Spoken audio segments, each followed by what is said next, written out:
ஹே girl next door, நீங்களும் இப்போ என்னோட மனநிலையில் தான் இருக்கீங்களா?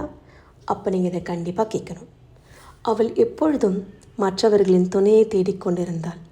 யாராவது வந்து அவளை தேற்றிவிட மாட்டார்களா என்றும், யாராவது அவளை மகிழ்ச்சியாக வைத்துவிட மாட்டார்களா என்றும் எப்பொழுதும் ஏங்கிக் கொண்டிருந்தாள்.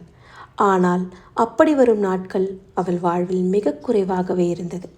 தனிமையும் தூக்கமில்லா இரவும் அவளோடு துணை நின்றது. ஒரு காலை பொழுது எதுவும் மாறவில்லை. வானம் அவளுக்கு அதே போல்தான் மங்கலாக இருந்தது. ஆனால் ஏதோ ஒன்று அவளை எழும்பச் செய்தது. அவள் அறையில் உள்ள திரையை விளக்கியது போல் அவள் மனதில் உள்ள திரையையும் விளக்கினாள்.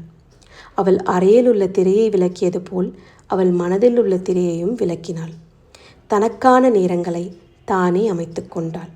அன்றிலிருந்து சின்ன விஷயங்களில் கூட மகிழ்ச்சி தேட ஆரம்பித்தாள்.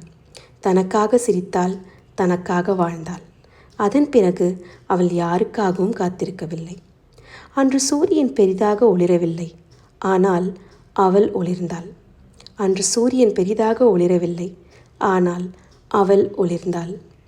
ஆம், அவளே அவளின் ஒளியாக மாறினாள்.